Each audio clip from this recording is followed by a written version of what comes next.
소연이 검은색 밴에 끌려 들어가며 마지막으로 외쳤습니다. 엄마, 정희는 깨진 휴대폰을 움켜쥔 채 딸의 마지막 문자를 읽었습니다. 엄마, 미안해, 무서워.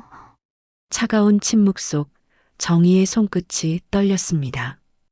20년간 봉인해둔 군용 상자를 열어 낡은 군번줄을 꺼냈습니다. 이제 다시 내가 나설 때야. 눈빛은 차갑게 빛나며 전사의 기운이 깨어났습니다. 오늘 사연 시작하기 전에 무료 버튼인 구독과 좋아요 부탁드립니다. 알림 설정도 해두시면 새로운 영상이 올라올 때마다 가장 먼저 만나보실 수 있습니다. 저녁 8시 대학병원 7층 내과 병동에는 하루의 마지막 업무가 한창입니다. 복도 끝 병실에서 이정희는 70대 할머니 환자의 침대 곁에 무릎을 꿇고 앉아 있었습니다. 하얀 간호복을 입은 정희의 모습은 마치 천사 같았습니다. 할머니, 오늘은 통증이 조금 줄었죠? 정희는 할머니의 거칠고 주름진 손을 두 손으로 감싸며 부드럽게 물었습니다. 할머니의 손은 세월의 흔적으로 가득했지만 정희는 그 손을 마치 보물처럼 소중히 다뤘습니다. 내일은 더 좋아질 거예요. 제가 아침마다 와서 확인해 드릴게요. 할머니는 희미한 미소를 지으며 고개를 끄덕였습니다. 간호사님 덕분에 이렇게 버티고 있어요.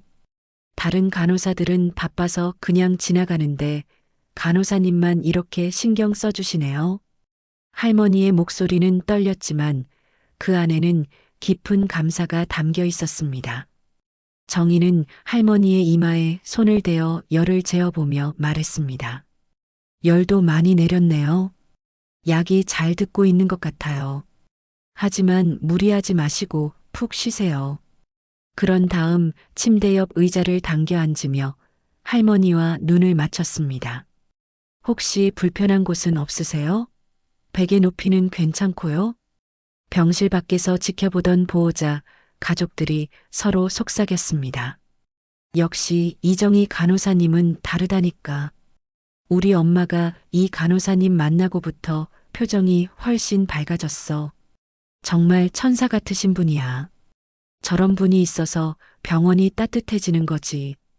다른 간호사들도 친절하긴 하지만 이정희 간호사님은 정말 특별해. 마치 가족처럼 돌봐주시거든. 정희는 할머니의 베개를 다시 한번 정성스럽게 정리했습니다. 베개 커버의 주름을 하나하나 펴가며 할머니가 편안히 누울 수 있도록 각도를 조절했습니다. 그런 다음 침대 옆 물컵에 물을 갈아주며 말했습니다. 할머니, 밤에 아프시면 언제든 호출벨 누르세요. 제가 당직이니까 바로 달려올게요. 옆 침대에 누워있던 다른 환자가 정희를 부르며 말했습니다. 간호사님, 저도 좀 봐주세요. 등이 너무 아픈데. 정희는 미소를 지으며 그 환자에게로 향했습니다. 네, 어디가 아프세요? 제가 마사지 좀 해드릴게요. 정희는 환자의 등을 부드럽게 주무르며 물었습니다. 이렇게 하면 좀 나아지세요?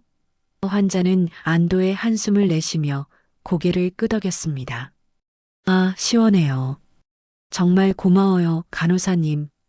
이런 식으로 정희는 병실의 모든 환자들을 하나하나 돌봤습니다. 한 환자에게는 물을 떠다 주고 다른 환자에게는 담요를 정성스럽게 덮어주었습니다. 또 다른 환자에게는 약 복용 시간을 다시 한번 설명해주며 복용법을 메모지에 적어주기도 했습니다. 시계가 밤 9시 30분을 가리킬 때 정희는 다른 병실로 이동했습니다. 복도를 걸으며 각 병실을 들여다보고 환자들의 상태를 확인했습니다. 어떤 병실에서는 가족들이 환자 곁에서 밤샘 간병을 하고 있었고 어떤 병실에서는 환자들이 홀로 천장을 바라보며 누워 있었습니다. 312호 김할아버지는 오늘 식사를 절반도 못 드셨네요. 정희는 간호일지를 적으며 혼잣말을 했습니다. 내일 아침에 죽으로 바꿔서 드려봐야겠어요. 이런 세심한 관찰과 기록이 정의의 특기였습니다. 시계가 밤 10시 30분을 가리킬 때 정의는 마지막 회진을 마치고 간호사실로 돌아왔습니다. 동료 간호사들이 피곤한 표정으로 업무를 정리하고 있었습니다. 언니, 오늘도 수고했어요. 젊은 간호사가 말했습니다. 그런데 언니는 어떻게 매일 저렇게 환자들 하나하나 챙길 수 있어요? 전 솔직히 시간도 없고 체력도 한계인데. 정희는 가운을 벗으며 미소 지었습니다. 20년 넘게 이 일하면서 깨달은 게 있어요. 환자들에게는 치료만큼이나 관심과 따뜻함이 필요하다는 거예요. 약으로 몸의 병은 고칠 수 있지만 마음의 상처는 사람의 손길로만 치료할 수 있거든요. 다른 간호사가 고개를 끄덕이며 말했습니다. 그래서 환자들이 언니를 그렇게 좋아하나 봐요. 저희도 배워야겠어요. 처음엔 저도 힘들었어요. 정희는 사물함에서 개인 물품을 꺼내며 계속 말했습니다. 하지만 환자 한 분 한 분이 누군가의 소중한 가족이라고 생각하니까 자연스럽게 더 정성을 기울이게 되더라고요. 특히 제게도 딸이 있으니까 더 그런 마음이 드는 것 같아요. 병원을 나서며 정희는 깊은 밤 공기를 들이마셨습니다. 하루 종일 병원의 소독약 냄새와 함께 있다 보니 바깥 공기가 새삭했습니다. 가을바람이 살짝 차갑게 느껴졌지만 하루의 피로를 씻어주는 것 같아 기분이 좋았습니다. 지하철역으로 향하는 길, 거리 곳곳에는 번쩍이는 네온 사인들이 밤을 밝히고 있었습니다. 치킨집, 카페, 노래방, 그리고 유흥가 입구에는 형형색색의 간판들이 줄지어 서 있었습니다. 평일 밤임에도 불구하고 거리에는 사람들이 제법 많이 다니고 있었습니다. 유흥가 골목 입구를 지나갈 때 정희는 바닥에 널브러진 전단지들을 보게 되었습니다. 그 사이사이로 수상한 전단지들이 바람에 흩날리고 있었습니다. 전단지 하나가 정희의 발목에 걸렸습니다. 정희는 그것을 주워서 보았습니다. 고수익 단기 알바 모집이라는 문구가 크게 적혀 있었고 그 아래로는 쉬운 일, 높은 급여, 즉시 지급이라는 달콤한 말들이 나열되어 있었습니다. 정희의 미간이 찌푸려졌습니다. 병원에서 일하면서 이런 달콤한 유혹에 넘어가 상처받은 젊은 환자들을 많이 봐왔기 때문입니다. 전단지를 쓰레기통에 버리며 정희는 한숨을 쉬었습니다. 이런 것들이 아이들에게 얼마나 해로운지 혼잣말을 하며 발걸음을 재촉했습니다. 지하철을 타고 집으로 향하는 동안 정희는 창밖으로 흘러가는 도시의 야경을 바라봤습니다. 불빛들이 아름답게 반짝이고 있었지만 그 이면에는 어둠도 함께 존재한다는 것을 정희는 잘 알고 있었습니다. 집 앞 골목에 도착했을 때는 밤 11시가 넘어 있었습니다. 낡은 3층 원룸 아파트 건물이 정희를 맞이했습니다. 계단을 올라가며 정희는 오늘 하루도 무사히 마쳤다는 안도감을 느꼈습니다. 3층 문을 열자 거실 한편에 놓인 작은 책상에서 딸 소연이 고개를 들었습니다. 소연은 수학 문제집을 펼쳐놓고 열심히 공부하고 있었습니다. 엄마, 또 늦었네. 소연은 연필을 책상에 놓으며 투덜댔습니다. 그런데 엄마를 바라보던 소연의 표정이 갑자기 진지해졌습니다. 엄마 있잖아요. 오늘 친구들이랑 이야기했는데 주말에 영화 보러 가자고 하거든요. 근데 엄마가 또 반대할까봐 걱정이에요. 정희는 가방을 내려놓으며 딸을 바라봤습니다. 소연은 계속 말을 이었습니다. 나도 이제 고2야. 제발 간섭 좀 그만해. 친구랑 영화 좀 보러 간다니까 왜 그렇게 반대해? 정희는 한숨을 쉬었습니다. 소연아, 엄마가 왜 그러는지 알잖아.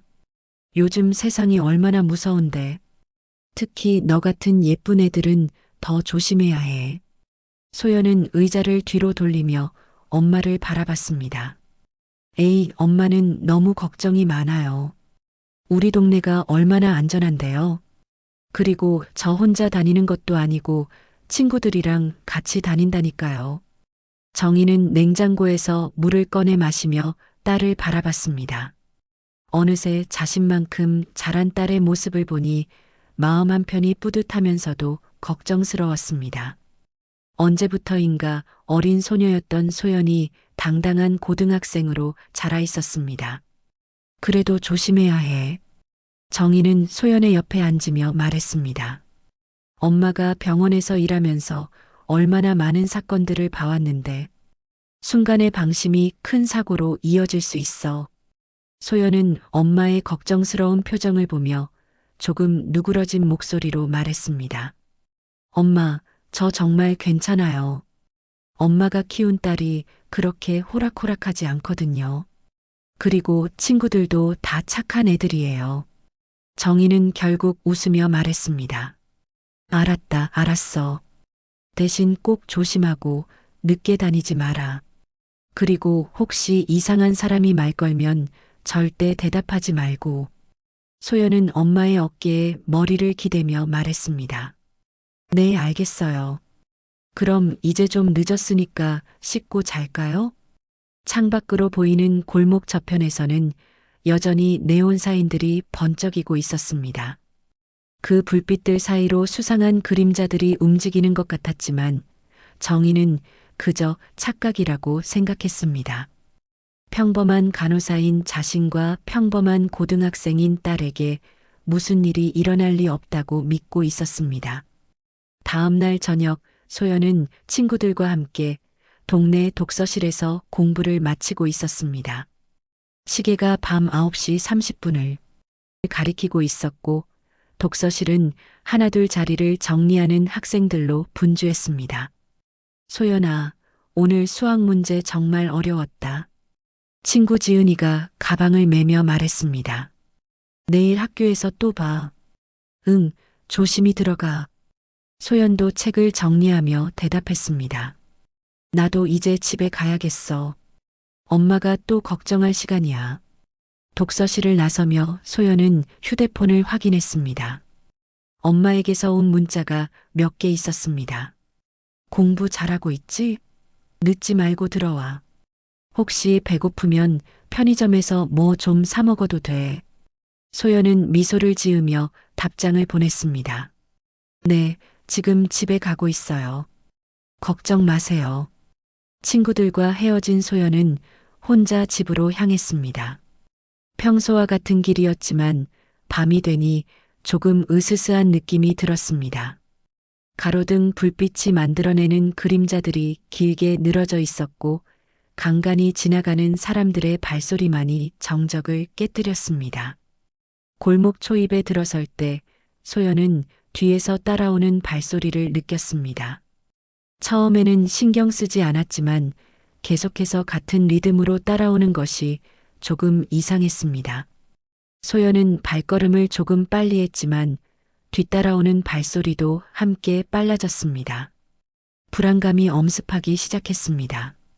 소연은 휴대폰을 꺼내 엄마에게 전화를 걸려고 했지만 그 순간 앞에서 검은색 벤한 대가 천천히 다가오며 소연 앞에 멈춰 섰습니다. 차 문이 열리며 두 명의 남자가 내렸습니다. 한 명은 40대 중반으로 보이는 건장한 체격의 남자였고 다른 한 명은 30대 초반의 날카로운 인상을 가진 남자였습니다. 학생, 잠깐만. 건장한 남자가 소연에게 다가오며 말했습니다. 그의 목소리는 겉보기와는 달리 부드러웠지만 소연의 직감은 위험을 감지하고 있었습니다. 소연은 본능적으로 뒤로 물러섰습니다. 저는 급해서요. 목소리가 떨리기 시작했습니다. 아, 급할 것 없어. 좋은 제안이 있어서 그래. 날카로운 인상의 남자가 웃으며 말했습니다. 학생같이 예쁘고 똑똑해 보이는 애들을 찾고 있었거든. 알바 안 해볼래? 돈 쉽게 벌 수 있어. 소연은 더욱 뒤로 물러나며 고개를 저었습니다. 아니에요. 저는 학생이라서 알바 못해요. 엄마가 항상 경고했던 상황이 떠올랐습니다. 이상한 사람이 말을 걸면 절대 대답하지 말라고 했던 말이 에이, 왜 그래? 우리가 나쁜 사람들 같아? 건장한 남자가 한 걸음 더 다가왔습니다. 그냥 카페에서 서빙하는 거야. 시급도 좋고 주말만 나오면 돼. 어때? 소연은 빠르게 뒤돌아서 달리려고 했습니다. 하지만 언제부터인가 뒤쪽에서 따라왔던 또 다른 남자가 소연의 길을 막고 서 있었습니다. 학생, 그렇게 급하게 갈 필요 없잖아. 뒤에 있던 남자가 말했습니다. 우리 얘기 좀 들어봐. 소연은 완전히 둘러싸인 상황임을 깨달았습니다. 심장이 빠르게 뛰기 시작했고 손에 쥔 휴대폰이 축축해질 정도로 땀이 났습니다. 저 정말 안 돼요. 집에 가야 해요. 집에 가는 것보다 더 좋은 곳으로 가자. 날카로운 인상의 남자가 소연의 팔을 잡으려 했습니다. 소연은 있는 힘껏 비명을 질렀습니다. 싫어요. 도와주세요. 목소리가 골목에 울려 퍼졌지만 이 시간에는 지나가는 사람이 거의 없었습니다. 멀리서 소연의 친구 중 한 명인 민지가 뒤늦게 독서실에서 나와 이 장면을 목격했습니다. 민지는 깜짝 놀라며 소리쳤습니다. 소연아. 하지만 무서워서 가까이 다가가지는 못했습니다. 조용히 해. 건장한 남자가 소연의 입을 막으려 했지만 소연은 필사적으로 저항했습니다. 가방을 던지며 도망치려 했지만 세 명의 남자들에게 둘러싸인 상황에서는 역부족이었습니다. 이런 식으로 하기 싫은데. 뒤에 있던 남자가 한숨을 쉬며 말했습니다. 그냥 조용히 따라왔으면 됐을 텐데. 소연은 마지막 희망을 걸고 휴대폰으로 엄마에게 급하게 문자를 보냈습니다. 떨리는 손가락으로 간신히 타이핑했습니다. 엄마, 무서워. 전송 버튼을 누르는 순간 남자 중 한 명이 휴대폰을 빼앗았습니다. 휴대폰은 필요 없어. 날카로운 인상의 남자가 휴대폰을 바닥에 던져버렸습니다. 액정이 깨지는 소리가 골목에 울려 퍼졌습니다. 민지는 너무 무서워서 제대로 도와주지 못하고 울면서 뒤로 물러섰습니다. 소연아. 하지만 목소리만 낼 뿐 몸은 움직여지지 않았습니다. 자, 이제 차에 타자. 건장한 남자가 소연의 팔을 강하게 잡아 끌었습니다. 소연은 온 힘을 다해 저항했지만 성인 남자들의 힘을 이기기에는 역부족이었습니다. 놓아주세요. 제발. 소연의 절규가 밤하늘에 울려 퍼졌습니다. 하지만 아무도 도와주러 오지 않았습니다. 결국 소연은 검은색 밴에 억지로 끌려 들어갔습니다.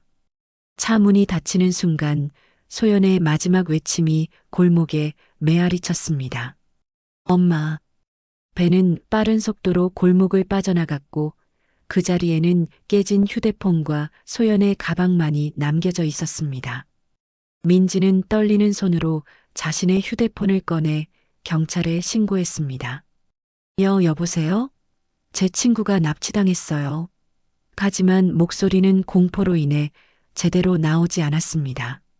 한편 집에서 기다리고 있던 정희는 소연에게서 온 이상한 문자를 보고 불안감을 느꼈습니다. 엄마, 무서워. 이 짧은 문장이 정희의 마음을 얼어붙게 만들었습니다. 정희는 즉시 소연에게 전화를 걸었습니다. 하지만 전화는 꺼져 있었습니다. 여보세요? 소연아? 아무리 불러도 대답이 없었습니다. 시계를 보니 밤 10시가 넘어 있었습니다. 평소 같았으면 소연이 벌써 집에 도착해 있어야 할 시간이었습니다. 정희의 불안은 점점 커져갔습니다. 5분 후 민지에게서 전화가 왔습니다. 아줌마, 소연이가. 민지는 울음을 참지 못하며 말을 제대로 잇지 못했습니다. 민지야, 진정하고 천천히 말해봐. 소연이가 어떻게 됐어? 정희의 목소리도 떨리기 시작했습니다. 남자들이 검은 차로 소연이를 데려갔어요. 민지의 말을 듣는 순간 정희의 머릿속이 하얗게 변했습니다. 정희는 휴대폰을 떨어뜨릴 뻔했습니다. 20년간의 간호사 경험으로 수많은 위급 상황을 겪어봤지만 자신의 딸이 위험에 처한 상황은 완전히 달랐습니다. 민지야, 지금 어디 있어? 엄마가 바로 갈게. 정희는 재킷을 급히 집어들며 집을 나섰습니다. 복도를 뛰어내려가며 마음속으로 되뇌었습니다. 소연아, 엄마가 꼭 찾을게. 꼭. 밤거리로 뛰어나가는 정희의 눈에는 지금까지 보지 못했던 차가운 빛이 서리기 시작했습니다. 평범한 간호사 엄마의 얼굴에서 뭔가 다른 표정이 스쳐 지나갔습니다. 정희는 사건 현장에 도착했습니다. 골목 한편에 깨진 휴대폰 조각들이 흩어져 있었고 소연의 가방이 바닥에 떨어져 있었습니다. 민지는 경찰관 옆에서 여전히 울고 있었습니다. 아줌마. 민지가 정희를 보자마자 달려왔습니다. 정말 죄송해요. 제가 더 빨리 도와줬어야 했는데. 정희는 민지의 어깨를 다독이며 말했습니다. 민지야, 내 잘못이 아니야.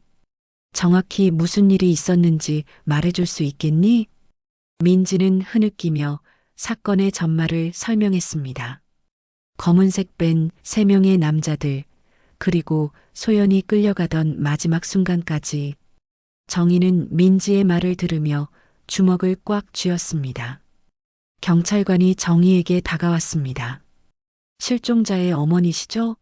목격자 진술과 현장 상황을 보니 명백한 납치 사건으로 보입니다.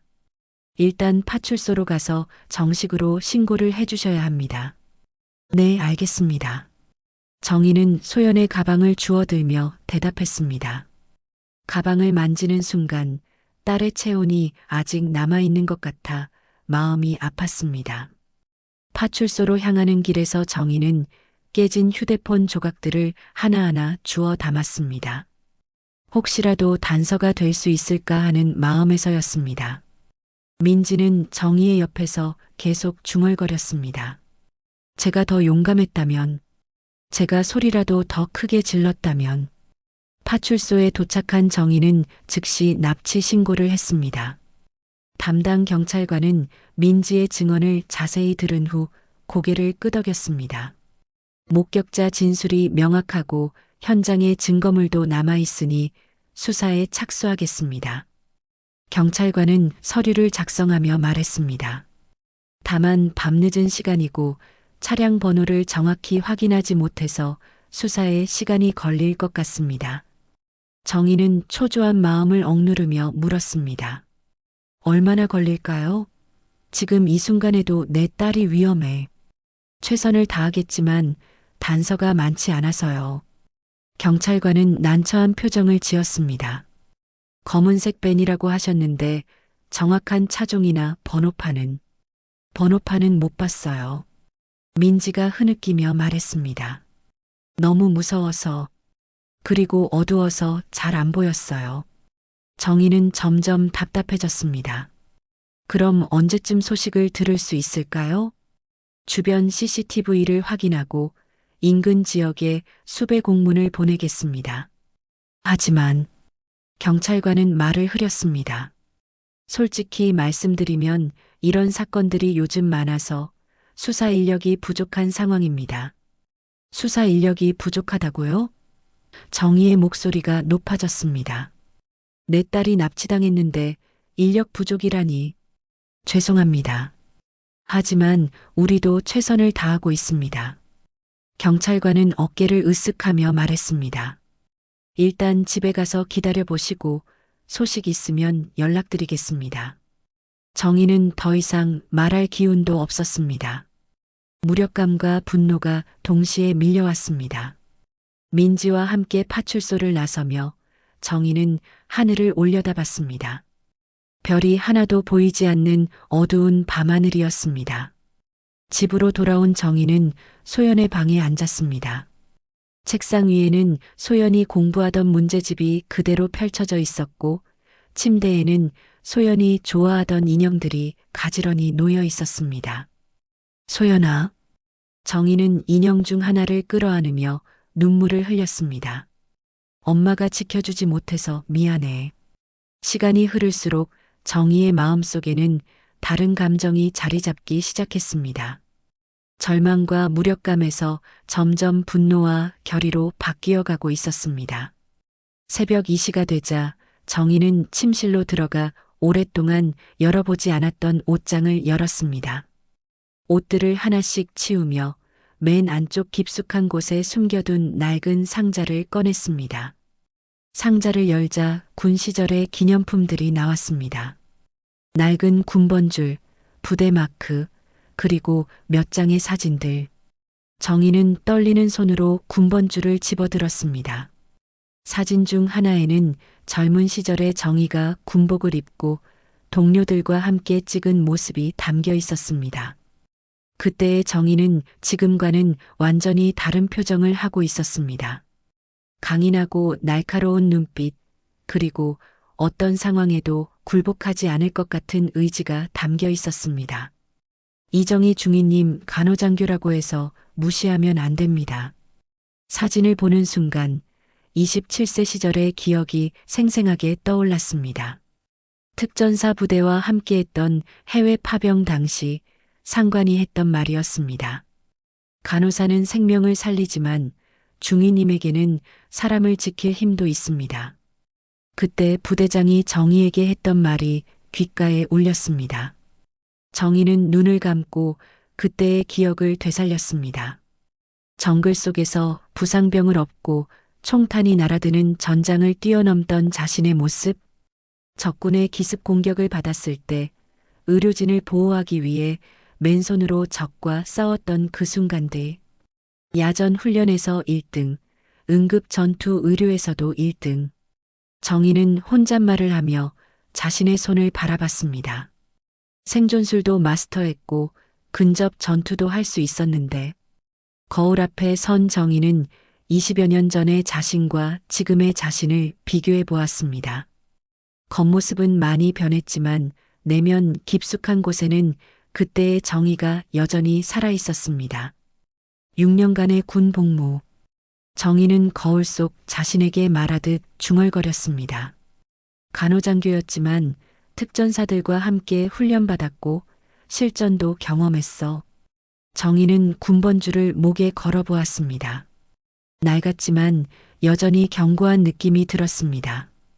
그 순간 20년 동안 봉인해 두었던 또 다른 자신이 깨어나는 것을 느꼈습니다. 경찰의 도움도 한계가 있다면. 정희의 목소리가 점점 차갑게 변해갔습니다. 내가 직접 찾아야지. 정희는 다시 사진들을 하나씩 보며 당시의 기억을 되살렸습니다. 동료들과 함께 적진을 정찰했던 경험, 위급 상황에서 침착하게 판단하고 행동했던 능력, 그리고 어떤 상황에서도 포기하지 않았던 정신력. 소연아, 엄마가 달라졌다는 걸 모를 거야. 정희는 거울을 바라보며 말했습니다. 하지만 엄마는 원래 이런 사람이었어. 단지 평범한 일상 속에서 그 모습을 숨기고 살았을 뿐이야. 시계가 새벽 3시를 가리키고 있었습니다. 정희는 군번줄을 다시 상자에 넣으며 결심을 굳혔습니다. 경찰 수사를 기다리는 것만으로는 부족해. 나도 움직여야 해.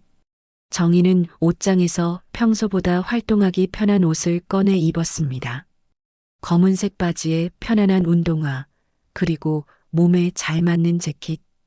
20년 만에 다시 작전복을 입는 기분이었습니다. 거울 앞에서 머리를 단정하게 묶으며 정희는 마지막으로 다짐했습니다. 이제 다시 내가 나설 때야. 내 딸을 건드린 놈들 반드시 찾아내서 대가를 치르게 할 거야. 정희의 눈빛에는 더 이상 평범한 간호사 엄마의 모습이 아닌 전투 준비를 마친 전사의 모습이 담겨 있었습니다. 20년간의 평범한 일상이 하룻밤 사이에 송두리째 바뀌어 버린 순간이었습니다. 다음 날 오전 정희는 병원에 휴가 신청을 했습니다.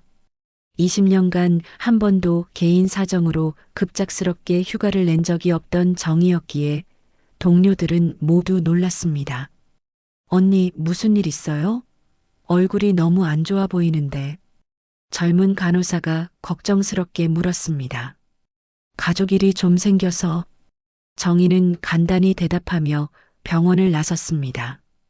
평소 같았으면 자세히 설명했겠지만 지금은 그럴 여유가 없었습니다.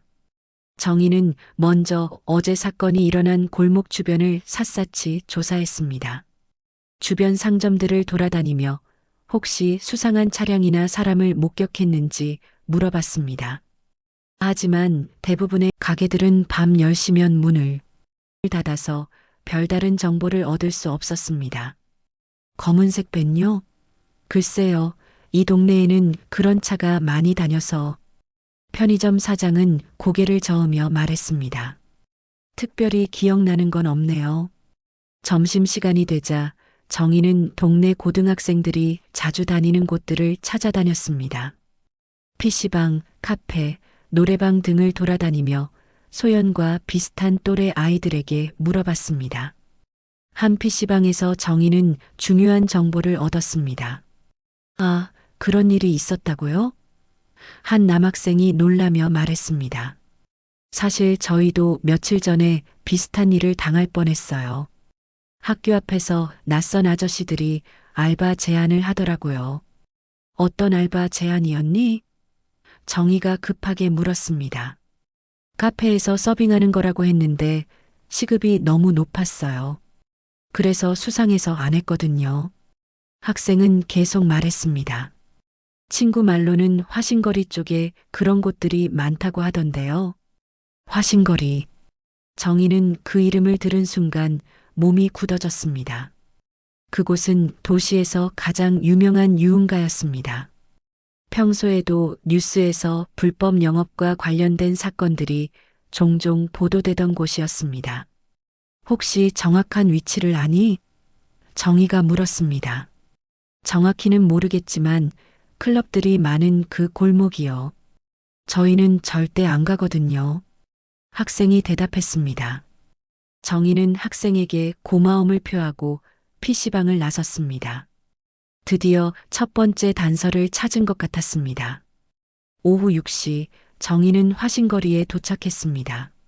아직 해가 지지 않은 시간이라 거리는 비교적 조용했지만 곳곳에 화려한 네온 사인들이 준비되어 있었습니다. 클럽, 바, 노래방 등이 즐비하게 늘어서 있었습니다. 정희는 골목 곳곳을 돌아다니며 관찰했습니다. 몇몇 건물의 뒷문에서는 수상한 사람들이 드나들고 있었고 어떤 곳에서는 아직 성인이 되지 않은 것 같은 젊은 여성들의 모습도 보였습니다. 여기서 뭐 하는 거야? 갑자기 뒤에서 낮은 목소리가 들렸습니다. 정희는 뒤돌아보니 30대 중반으로 보이는 건장한 남자가 서 있었습니다. 날카로운 눈빛과 상처 자국이 있는 얼굴에서 범상치 않은 기운이 느껴졌습니다. 저기, 혹시 어젯밤에 이 근처에서. 정희가 말을 시작하려는 순간 남자가 끼어들었습니다. 아줌마, 여기는 아줌마 같은 사람이 올 곳이 아니야. 빨리 꺼져. 남자의 목소리는 협박적이었습니다. 정희는 한 걸음 뒤로 물러서며 침착하게 대답했습니다. 제 딸을 찾고 있어요. 어젯밤에 이 근처에서 실종됐거든요. 딸. 남자는 비웃듯 웃었습니다. 여기 온 애들은 다 자기 발로 온 거야. 실종이 무슨 실종? 그 말을 듣는 순간 정희의 혈관에 차가운 분노가 흘렀습니다. 제 딸을 내놔요. 뭐라고? 남자는 정희에게 한 걸음 다가왔습니다. 아줌마가 지금 뭔 소리 하는 거야? 정희는 흔들림 없이 남자를 바라보며 다시 말했습니다. 내 딸을 내놔. 남자는 조롱 섞인 웃음을 터뜨렸습니다. 이 아줌마가 정말. 하지만 그 웃음은 오래가지 못했습니다. 순식간에 정희는 남자의 오른팔을 잡아 비틀어 꺾었습니다. 20년 전 군 시절에 익혔던 관절기 기술이 몸에 배어 있었던 것입니다. 아, 남자는 예상치 못한 공격에 비명을 질렀습니다. 정희는 남자의 팔을 더 강하게 비틀며 차갑게 말했습니다. 다시 한번 물어볼게. 내 딸 어디 있어? 이 미친 아줌마가. 남자는 고통스러워하며 몸부림쳤지만 정희의 기술은 완벽했습니다. 정희는 무릎차기로 남자의 복부를 강타했습니다. 남자는 그 자리에 쓰러지며 신음했습니다. 최도한. 골목 저편에서 다른 남자들의 목소리가 들렸습니다. 3명의 건달들이 달려오고 있었습니다. 쓰러진 남자 최도한이 힘겹게 말했습니다. 이 아줌마, 뭔가 이상해. 달려온 남자들 중 하나가 정희를 보며 소리쳤습니다. 아줌마, 우리 형님한테 뭔 짓을 한 거야? 정희는 침착하게 주변을 살펴봤습니다. 4명의 남자들이 자신을 둘러싸고 있었습니다.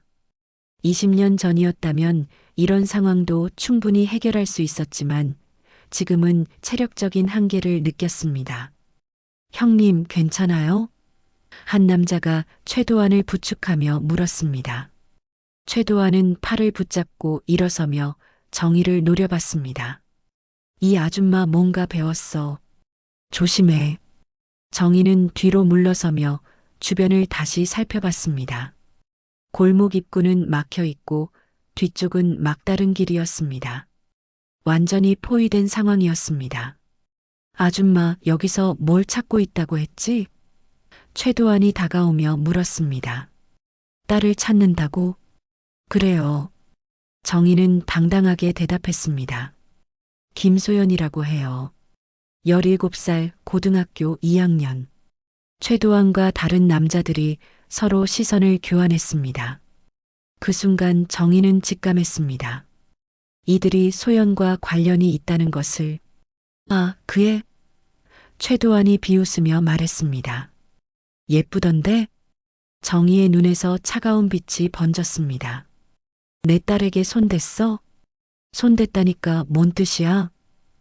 최도한이 조롱하듯 말했습니다. 우리는 그냥 일자리를 제공한 것뿐이야. 정희는 더 이상 참을 수 없었습니다. 다시 한번 최도한에게 달려들었지만 이번에는 다른 남자들이 동시에 달려들었습니다. 한 대 둘 정도는 상대할 수 있었지만 4명을 동시에 상대하기에는 역부족이었습니다. 정희는 2명을 쓰러뜨렸지만 결국 나머지 2명에게 붙잡히고 말았습니다. 이 아줌마 진짜 대단하네. 최도한이 코피를 닦으며 말했습니다. 하지만 여기는 우리 구역이야. 정희는 팔이 뒤로 꺾인 채 붙잡혀 있으면서도 굴복하지 않았습니다. 내 딸 어디 있는지 말해. 딸이 보고 싶어? 최도한이 정희의 뺨을 때리려다가 멈췄습니다. 그럼 직접 만나보게 해줄까? 두목님께 데려가자. 정희는 끌려가면서도 계속 저항했습니다. 하지만 체력의 한계와 수적 열쇠를 극복할 수는 없었습니다. 소연아. 정희는 마음속으로 딸을 불렀습니다. 엄마가 꼭 구해줄게. 정희는 최도한과 그의 부하들에게 끌려 화신거리 깊숙한 곳에 있는 낡은 건물로 향했습니다. 건물 외관은 폐업한 상점처럼 보였지만 뒷문을 통해 들어가니 완전히 다른 세상이었습니다. 지하로 내려가는 계단이 나타났고 습한 냄새와 함께 어둠 속에서 희미한 불빛만이 길을 밝히고 있었습니다. 정희는 억지로 끌려 내려가면서도 주변 구조를 파악하려 노력했습니다. 두목님, 데려왔습니다. 최도한이 지하 공간 깊숙한 곳에 있는 문을 두드리며 말했습니다. 들어와. 문 안에서 낮고 위협적인 목소리가 들렸습니다. 정희는 떠밀리듯 안으로 들어갔습니다. 넓은 창고 같은 공간이었습니다. 한쪽 벽에는 각종 술병들이 진열되어 있었고 다른 한쪽에는 소파와 테이블이 놓여 있었습니다. 그 소파에 48세 정도로 보이는 남자가 앉아 있었습니다. 박기성이었습니다. 한때 조직폭력배로 이름을 날렸지만 지금은 겉으로는 사업가 행세를 하는 남자. 그의 눈빛에는 수많은 악행을 저지른 자만이 가질 수 있는 차가운 잔혹함이 담겨 있었습니다. 아, 이 여자가 바로 이정희구나. 박기성이 정희를 위아래로 훑어보며 말했습니다. 대학병원 간호사라며? 정희는 깜짝 놀랐습니다. 박기성이 자신의 이름과 직업까지 알고 있다는 사실에 충격을 받았습니다. 박기성이 정희의 표정을 보고 웃었습니다. 놀랐지? 내 딸한테서 다 들었어. 처음에는 말을 안 하더니 우리가 조금 압박을 가하니까 엄마에 대해 실토하더라고. 제 딸한테 뭘 한 거예요? 정희가 떨리는 목소리로 물었습니다. 뭘 했겠어? 박기성이 비웃으며 말했습니다. 그냥 가족관계 좀 물어봤지. 아빠는 없고 엄마 혼자 키운다고, 엄마가 병원에서 간호사로 일한다고 떨면서 말하더다고. 최도환이 옆에서 말을 보탰습니다. 두목님, 그 애가 무서워서 떨면서 엄마 직업까지 다 말했습니다. 20년 넘게 병원에서 일했다고. 그래. 박기성이 관심을 보이며 일어났습니다. 정희는 분노로 온몸이 떨렸습니다. 딸이 얼마나 무서웠을지 협박당하며 떨면서 가족 이야기를 할 수밖에 없었을 딸의 심정을 생각하니 가슴이 찢어질 것 같았습니다. 박기성이 정희에게 다가와 말했습니다. 그 애가 겁에 질려서 하는 말이 엄마가 혼자 자기를 키우느라 얼마나 고생했는지, 병원에서 얼마나 열심히 일하는지 줄줄이 말하더다고. 불쌍해서 보기가 안 됐어. 그 말을 듣는 순간 정희는 소연이 얼마나 무서웠을지 상상이 되었습니다. 협박당하는 상황에서 엄마를 지키고 싶은 마음과 무서움 사이에서 어떻게 해야 할지 모르며 떨었을 딸의 모습이. 제 딸을 돌려주세요. 정희가 간곡하게 말했습니다. 돌려줘? 박기성이 웃으며 말했습니다. 그 애가 우리에게 얼마나 유용한 정보를 줬는데 엄마가 간호사라는 것만으로도 우리한테는 큰 도움이 돼. 정희는 분노로 몸이 떨렸습니다. 17살 애를 협박해서 가족 정보를 빼낸 거예요? 협박이라니 말이 그렇지. 박기성이 정희의 턱을 잡으려 했지만 정희는 고개를 돌렸습니다. 그냥 친근하게 대화했을 뿐이야. 그 애가 무서워서 떨면서 다 털어놨지. 정희가 박기성에게 달려들려 했지만 양쪽에서 부하들이 팔을 잡고 있어 움직일 수 없었습니다. 내 딸한테 손대지 마. 정희가 소리쳤습니다. 박기성이 손바닥으로 정희의 뺨을 후려쳤습니다. 조용히 해. 간호사 주제에 뭘 할 수 있다고 덤벼. 정희의 입가에서 피가 흘렀지만 그의 눈빛은 더욱 날카로워졌습니다. 제발, 딸만은, 제발. 박기성이 다시 웃었습니다. 그럼 제발이라고 해봐. 무릎 꿇고 빌어봐. 정희는 무릎을 꿇지 않았습니다. 오히려 더욱 똑바로 서서 박기성을 노려봤습니다. 박기성이 화가 나서 정희의 머리채를 잡았습니다. 이 여자 진짜 고집이 세네. 좋아. 그럼 내 딸이 어떻게 지내고 있는지 보여줄까? 박기성은 부하 중 한 명에게 신호를 보냈습니다. 그 부하가 휴대폰을 꺼내 어딘가로 전화를 걸었습니다. 야, 그 새로운 애 데려와. 엄마가 보고 싶어 한다네. 5분 후 지하 공간의 문이 열렸습니다. 소연이 2명의 남자에게 이끌려 들어왔습니다. 소연의 모습은 처참했습니다. 옷은 찢어져 있었고 얼굴에는 눈물 자국이 마르지 않은 채로 남아 있었습니다. 엄마. 소연이 정희를 보자마자 울부짖었습니다. 엄마, 무서워요. 소연아. 정희도 딸을 향해 달려가려 했지만 부하들이 막았습니다. 박기성이 소연의 어깨에 손을 올리며 말했습니다. 엄마랑 딸이 만나네. 소연이가 엄마 이야기를 해서 엄마가 어떤 분인지 다 알게 됐어. 정희는 소연의 상태를 보고 분노가 극에 달했습니다. 내 딸한테 뭘 한 거야? 아직 아무것도 안 했어. 박기성이 비웃으며 말했습니다. 하지만 엄마가 계속 말 안 들으면 어떻게 될지 모르지. 소연이 떨리는 목소리로 말했습니다. 엄마 미안해요. 제가 엄마 이야기를 말해버렸어요. 너무 무서워서. 소연아, 내 잘못이 아니야. 정희가 눈물을 흘리며 대답했습니다. 엄마가 꼭 여기서 내보낼게. 박기성이 박수를 치며 말했습니다. 좋은 모녀 상봉이네. 하지만 여기서 나가는 건 우리가 정해. 그리고 소연이 덕분에 엄마가 간호사라는 걸 알았으니 더 유용하게 써먹을 수 있겠어. 박기성은 부하들에게 신호를 보냈고 소연은 다시 끌려나갔습니다. 소연이 나가면서 정희를 향해 외쳤습니다. 엄마 사랑해요. 소연아. 정희가 절규했지만 문은 이미 닫혀 있었습니다. 박기성이 정희에게 다가와 말했습니다. 자, 이제 현실을 받아들여.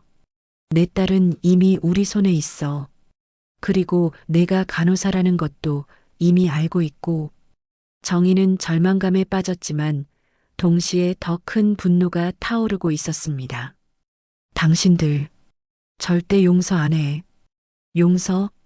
박기성이 비웃었습니다. 여기서 용서를 구해야 할 사람은 너야.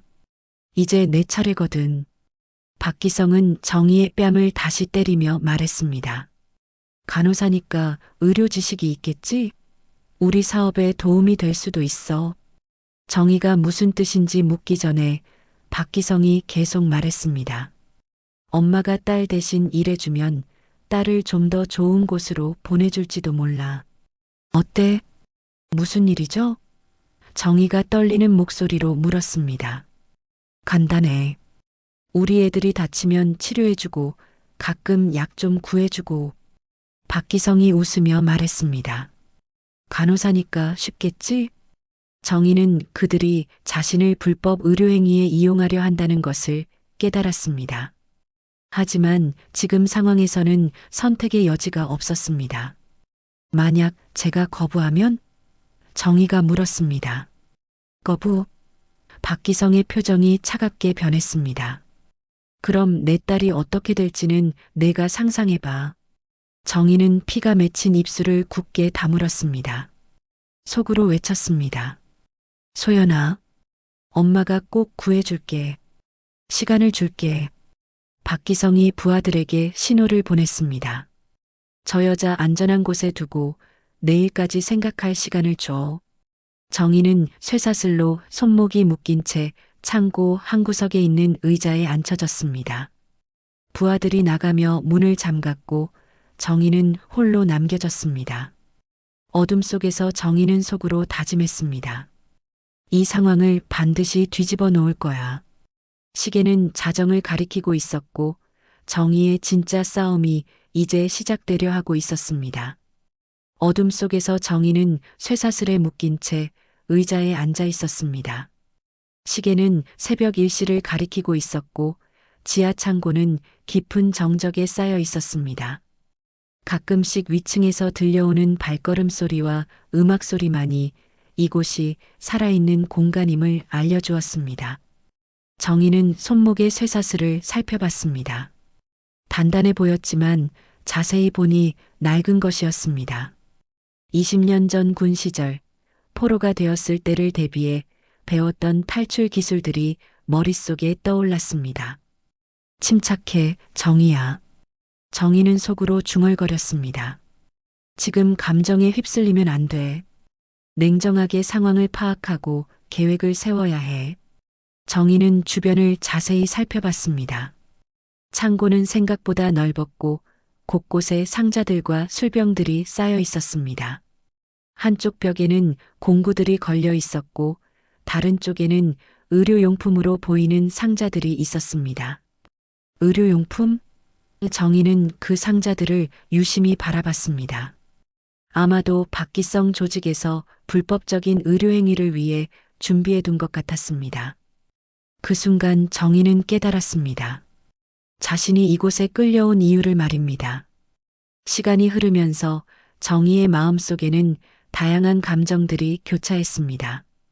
딸에 대한 걱정, 자신의 무력함에 대한 분노, 그리고 이 모든 상황에 대한 절망감. 하지만 그 중에서도 가장 강한 감정은 딸을 구하겠다는 의지였습니다. 소연아, 엄마가 여기서 포기할 것 같니? 정희는 어둠 속에서 딸에게 말하듯 중얼거렸습니다. 엄마는 20년 동안 너 하나만 바라보고 살아왔어. 이제 와서 포기할 수는 없어. 정희는 팔찌 속에 숨겨뒀던 작은 바늘을 떠올렸습니다. 군 시절부터 항상 가지고 다니던 습관이었습니다.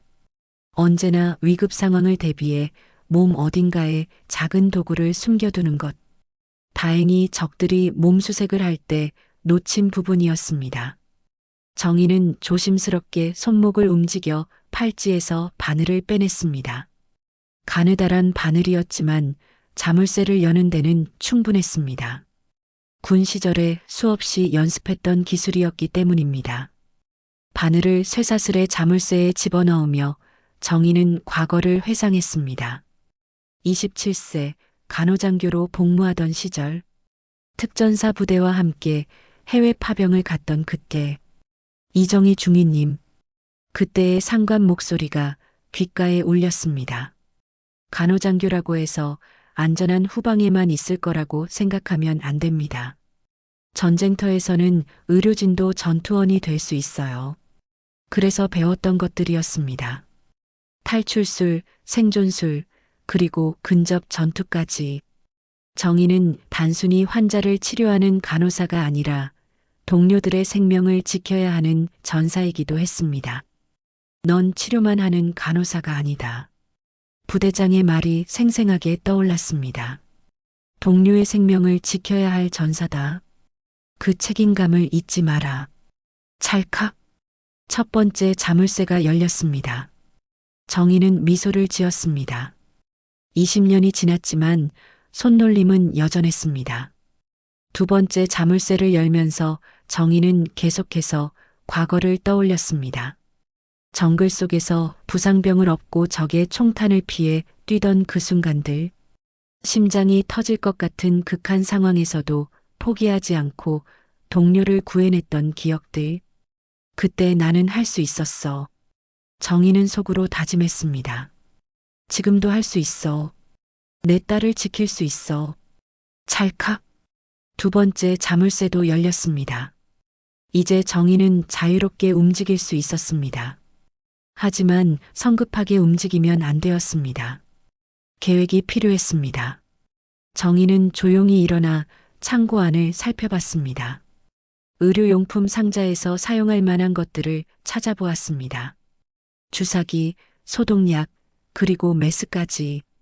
모든 것이 무기가 될 수 있었습니다. 야전 훈련에서 1등을 했던 게 괜히 아니야. 정희는 메스를 손에 쥐며 중얼거렸습니다. 응급 전투 의료에서도 최고였고 생존술도 마스터했어. 정희는 창고 벽에 걸린 공구들도 살펴봤습니다. 망치, 드라이버, 그리고 새 파이프까지. 모든 것이 탈출을 위한 도구가 될 수 있었습니다. 하지만 가장 중요한 것은 소연을 찾는 것이었습니다. 정희는 문 근처로 다가가 귀를 기울였습니다. 복도 너머로 들려오는 소리들을 분석했습니다. 발걸음 소리, 대화 소리, 그리고 멀리서 들려오는 음악. 소연이는 아마 다른 방에 있을 거야. 정희는 건물의 구조를 머릿속으로 그려봤습니다. 이 지하에는 여러 개의 방이 있는 것 같아. 정희는 문 근처에서 기다렸습니다. 누군가 들어오면 기습할 계획이었습니다. 하지만 시간이 지나도 아무도 오지 않았습니다. 새벽 3시가 되자 정희는 직접 움직이기로 했습니다. 문의 자물쇠를 살펴보니 안쪽에서도 열 수 있는 구조였습니다. 바늘을 이용해 조심스럽게 자물쇠를 열었습니다. 복도는 어둠에 쌓여 있었지만 멀리서 희미한 불빛이 새어나오고 있었습니다. 정희는 벽을 따라 조용히 움직였습니다. 군 시절에 배웠던 침투 기술을 사용해서 말입니다. 첫 번째 방을 지나갈 때 안에서 남자들의 대화 소리가 들렸습니다. 내일 새로운 애들 어떻게 할 거야? 두목님이 알아서 하시겠지. 정희는 이곳이 얼마나 체계적으로 운영되는 곳인지 깨달았습니다. 두 번째 방 앞에 왔을 때 정희는 안에서 미약한 흐느낌 소리를 들었습니다. 여자아이의 울음소리 같았습니다. 정희의 심장이 뛰기 시작했습니다. 소연일까? 정희는 문에 귀를 바싹 댔습니다. 확실하지는 않았지만 딸의 목소리 같기도 했습니다. 하지만 성급하게 움직일 수는 없었습니다. 혹시 함정일 수도 있고 다른 사람일 수도 있었습니다. 정희는 먼저 전체적인 상황을 파악해야 했습니다. 정희는 계속해서 복도를 따라 움직였습니다. 세 번째, 네 번째 방을 지나가며 건물의 구조를 파악했습니다. 그리고 마지막에 계단을 발견했습니다. 위층으로 올라가는 계단이었습니다. 일단 전체 상황을 파악하자. 정희는 조용히 계단을 올라가기 시작했습니다. 적이 몇 명인지, 무기는 뭘 가지고 있는지, 그리고 탈출 경로는 어디인지. 계단을 올라가며 정희는 마음속으로 다짐했습니다. 내가 누군지 보여줄 시간이 왔어. 20년 동안 숨겨왔던 진짜 내 모습을 말이야. 1층에 도착하자 정희는 완전히 다른 세계를 보게 되었습니다. 화려한 조명과 술 냄새, 그리고 웃음소리가 뒤섞인 공간. 하지만 그 화려함 뒤에 숨겨진 어둠을 정희는 느낄 수 있었습니다. 소연아, 엄마가 꼭 구해줄게. 정희는 어둠 속에서 다짐했습니다. 내 딸을 건드린 데가 반드시 치르게 할 거야. 정희의 눈빛에서는 더 이상 평범한 간호사 엄마의 모습이 아닌 전투 준비를 마친 전사의 모습이 빛나고 있었습니다. 1층에 올라온 정희는 조심스럽게 주변을 살펴봤습니다. 넓은 홀 같은 공간에는 여러 개의 테이블과 소파가 놓여 있었고 한쪽 벽에는 바 카운터가 설치되어 있었습니다. 겉보기에는 고급 클럽 같았지만 정희의 예리한 관찰력은 이곳의 진짜 정체를 파악하고 있었습니다. 구석진 소파에서는 2명의 남자가 술을 마시며 대화하고 있었습니다. 새로운 애들 적응은 어때? 아직 좀 버티는 애들이 있어. 특히 그 고등학생. 정희는 그들이 소연에 대해 이야기하고 있다는 것을 직감했습니다. 정희는 바 카운터 뒤에 숨어 상황을 지켜봤습니다. 남자들의 대화를 더 들어보니 소연은 지하 2층에 있는 것 같았습니다. 정희가 있던 곳보다 더 아래층이었습니다. 지하 2층으로 가려면 저들을 제압해야 해. 정희는 카운터 뒤에서 사용할 만한 것들을 찾아봤습니다. 유리병들, 코르크 마개를 따는 오프너, 그리고 얼음을 깨는 도구들. 모든 것이 무기가 될 수 있었습니다. 정희는 알코올 도수가 높은 술병 하나를 집어들었습니다. 군 시절에 배웠던 것처럼 이런 술은 불을 붙이면 순식간에 타오릅니다. 카운터 아래에서 라이터도 발견했습니다. 좋아. 정희는 속으로 중얼거렸습니다. 이제 시작해보자. 정희는 술병 하나를 바닥에 던져 깨뜨렸습니다. 쨍그랑 유리가 깨지는 소리가 홀 전체에 울려 퍼졌습니다. 뭐야? 소파에 앉아있던 남자들이 놀라며 일어났습니다. 누가 거기 있어? 정희는 깨진 술병에 라이터로 불을 붙였습니다. 순식간에 파란 불꽃이 번져나갔습니다. 알코올 냄새와 함께 불길이 바닥에 퍼지기 시작했습니다. 불이야. 남자들이 당황하며 소리쳤습니다. 하지만 그들이 불을 끄려고 다가오는 순간 정희가 바 카운터에서 뛰어나왔습니다. 정희는 손에 코르크 오프너를 쥐고 첫 번째 남자에게 달려들었습니다. 20년 전의 기억이 생생하게 되살아났습니다. 적군과의 근접 전투에서 배웠던 모든 기술들이 몸에 배어 있었습니다. 으악! 첫 번째 남자가 정희의 기습 공격에 비명을 질렀습니다. 정희는 그의 손목을 꺾으며 바닥에 넘어뜨렸습니다. 두 번째 남자가 정희에게 달려들었지만 정희는 침착하게 피했습니다. 그리고 카운터에서 가져온 얼음 깨는 도구로 그의 다리를 공격했습니다. 이 여자 뭐야? 두 번째 남자가 다리를 붙잡으며 바닥에 쓰러졌습니다. 도대체 누구야? 정희는 대답하지 않았습니다. 대신 불타는 알코올을 발로 차서 더 넓게 퍼뜨렸습니다. 홀 전체에 연기가 퍼지기 시작했고 화재 경보기가 울리기 시작했습니다. 불이야. 큰일 났어. 위층에서 발걸음 소리가 들렸습니다. 더 많은 사람들이 내려오고 있었습니다. 정희는 재빨리 지하로 내려가는 계단을 찾았습니다. 연기와 혼란 속에서 아무도 정희를 제대로 보지 못했습니다. 이것이 정희의 전술이었습니다. 혼란을 만들어 적의 시선을 분산시키는 것. 지하 2층에 도착하자 정희는 더 많은 방들을 발견했습니다. 각 방마다 자물쇠가 걸려 있었고 어떤 방에서는 사람들의 목소리가 들렸습니다. 정희는 첫 번째 방의 자물쇠를 열어봤습니다. 안에는 20대 초반으로 보이는 여성 2명이 있었습니다. 그들은 정희를 보고 놀라며 뒤로 물러섰습니다. 괜찮아요. 정희가 부드럽게 말했습니다. 저는 여러분을 구하러 온 사람이에요. 김소연이라는 17살 여학생 봤어요? 소연이요? 한 여성이 떨리는 목소리로 대답했습니다. 세 번째 방에 있을 거예요. 하지만 지금 위험해요. 사람들이 내려오고 있어요. 정희는 고개를 끄덕이며 세 번째 방으로 향했습니다. 뒤에서 발걸음 소리가 점점 가까워지고 있었습니다. 세 번째 방의 문을 열자 정희는 소연을 발견했습니다. 소연은 구석에 웅크리고 앉아 있었고 정희를 보는 순간 눈물을 터뜨렸습니다.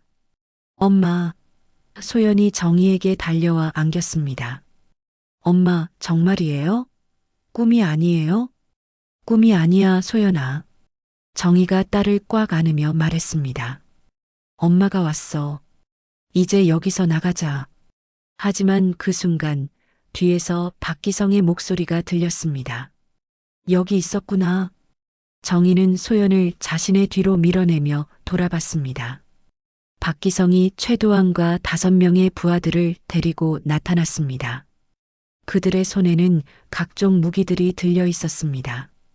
이 여자 진짜 대단하네. 박기성이 비웃으며 말했습니다. 1층을 아수라장으로 만들어 놓고 여기까지 왔어? 정희는 소연을 보호하기 위해 앞으로 나섰습니다. 내 딸만은 보내줘.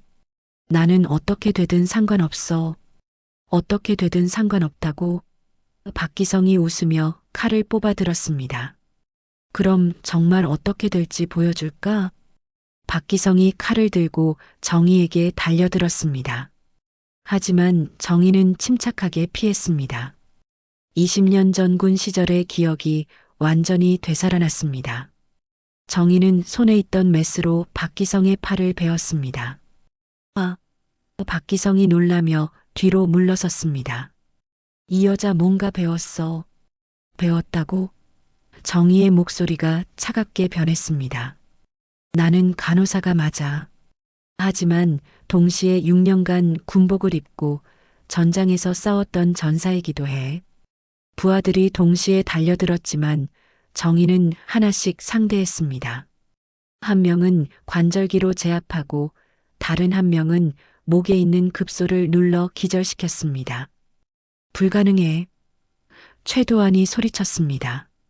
간호사가 어떻게 간호사라고 해서 약하다고 생각했나?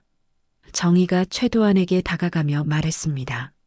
나는 사람을 살리는 법도 알지만 사람을 제압하는 법도 알아. 정희는 쇠파이프를 주워들었습니다. 그리고 남은 부하들을 차례대로 쓰러뜨렸습니다. 군 시절에 익힌 모든 기술들이 완벽하게 되살아났습니다. 마지막에 박기성만 남았습니다.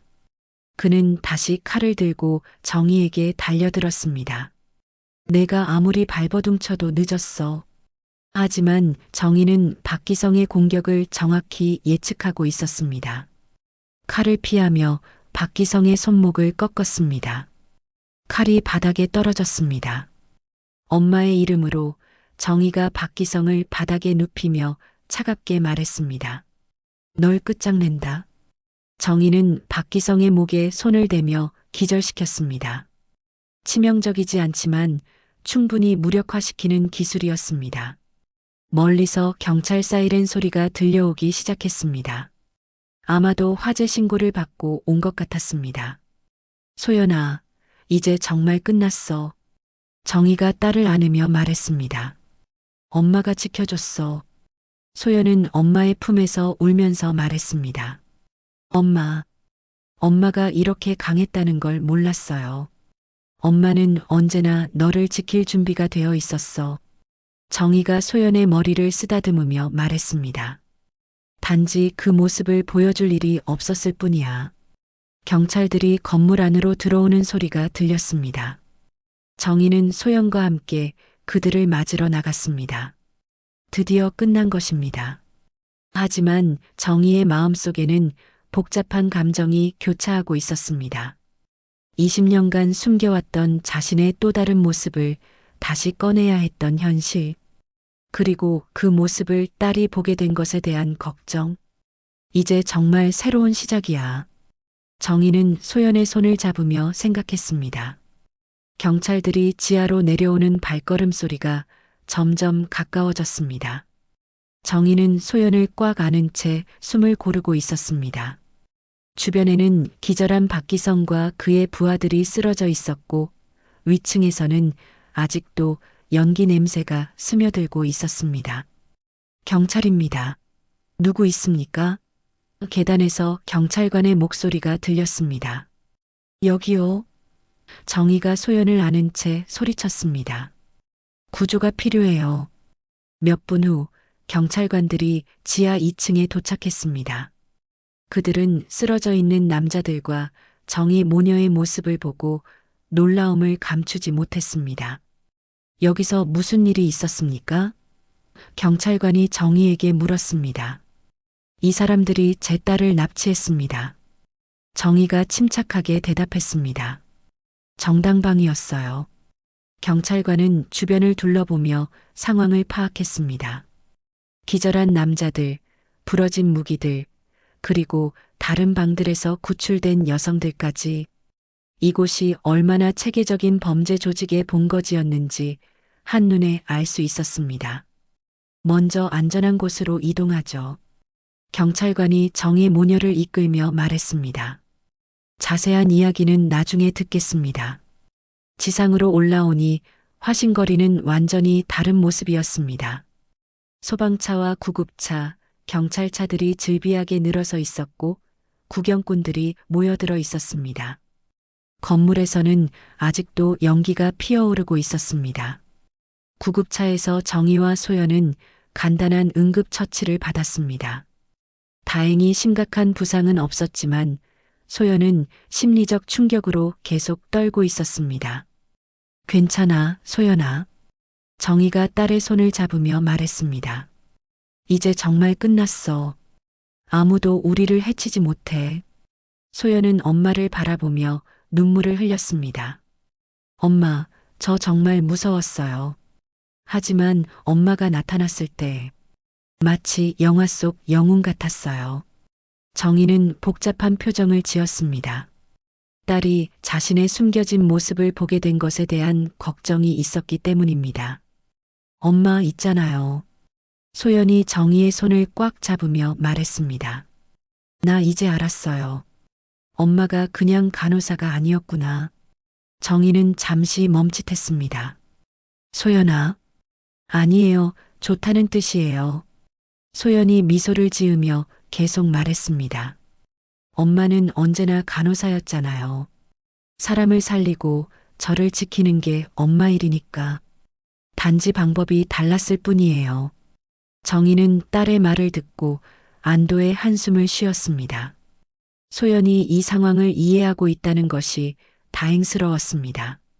며칠 후 법정에서 박기성과 그의 조직원들은 모두 유죄 판결을 받았습니다. 미성년자 인신매매, 불법 감금, 그리고 수많은 다른 죄목들로 말입니다. 정의의 행동은 정당방위로 인정되었고 오히려 용감한 시민으로 표창까지 받게 되었습니다. 하지만 정의에게 가장 의미 있는 것은 그런 외적인 인정이 아니었습니다. 언니 정말 대단해요. 병원 동료 간호사가 정의에게 말했습니다. 뉴스에서 봤는데 어떻게 그런 용기를 낼 수 있었어요? 정의는 미소를 지으며 대답했습니다. 특별한 용기는 아니었어요. 그냥 엄마로서 당연한 일을 했을 뿐이에요. 사실 정의는 병원으로 돌아온 후에도 평소와 똑같이 환자들을 돌보고 있었습니다. 여전히 할머니의 손을 잡아주고 환자들에게 따뜻한 말을 건네며 밤늦게까지 회진을 돌았습니다. 정의 간호사님, 오늘도 고생하셨어요. 환자 가족이 정의에게 인사를 했습니다. 아니에요. 제가 해야 할 일을 했을 뿐이에요. 정의가 겸손하게 대답했습니다. 하지만 병원 사람들 사이에는 정의에 대한 새로운 인식이 생겨나고 있었습니다. 겉으로는 평범해 보이지만 내면에는 누구도 범접할 수 없는 강인함을 가진 사람이라는 것을. 한편 소연도 학교로 돌아갔습니다. 처음에는 친구들이 걱정스러운 시선으로 바라봤지만 소연은 예전보다 더 밝고 당당한 모습을 보여주었습니다. 소연아, 정말 괜찮아? 친구 민지가 걱정스럽게 물었습니다. 응, 괜찮아. 소연이 환하게 웃으며 대답했습니다.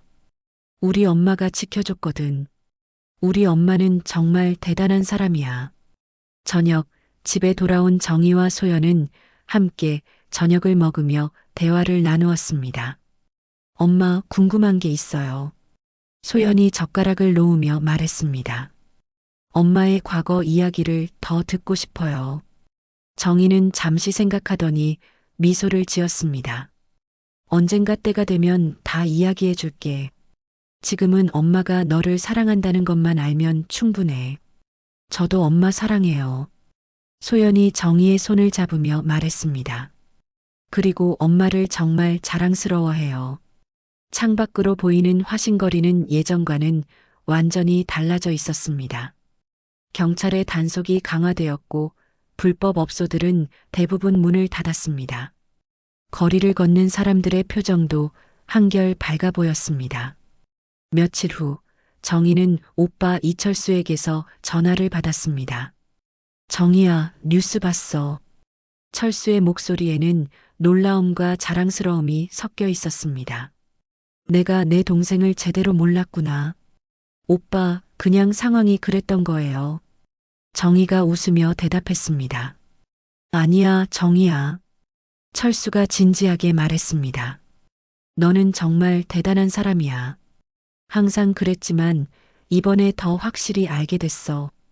몇 주가 지나자 동네 사람들 사이에서는 정의에 대한 이야기가 조용히 퍼지기 시작했습니다. 우리 동네 간호사님 아세요? 한 아줌마가 다른 사람에게 속삭였습니다. 정말 대단한 분이시래요. 그분 덕분에 우리 동네가 훨씬 안전해졌다니까요. 다른 사람이 대답했습니다. 아이들도 안심하고 다닐 수 있고. 하지만 정희는 이런 소문들을 별로 신경 쓰지 않았습니다. 그보다는 평범한 일상으로 돌아간 것이 더 소중했습니다. 할머니, 오늘 컨디션 어때요? 정희가 병실에서 환자에게 물었습니다. 간호사님 덕분에 많이 좋아졌어요. 할머니가 정희의 손을 잡으며 말했습니다. 간호사님 같은 분이 있어서 세상이 따뜻해져요. 퇴근길 정희는 하늘을 올려다봤습니다. 별들이 반짝이는 아름다운 밤하늘이었습니다. 그리고 마음속으로 다짐했습니다. 앞으로도 계속 이렇게 살아갈 거야. 평범하지만 의미 있는 삶. 사람들을 돌보고 소연이를 지키는 삶. 집에 도착하니 소연이 공부를 하고 있었습니다. 예전과 똑같은 모습이지만 뭔가 더 안정되어 보였습니다. 엄마, 오늘도 수고했어요. 소연이 고개를 들며 말했습니다. 우리 딸도 공부하느라 수고했어. 정희가 소연의 머리를 쓰다듬었습니다. 그날 밤 정희는 창가에 서서 거리를 내려다봤습니다.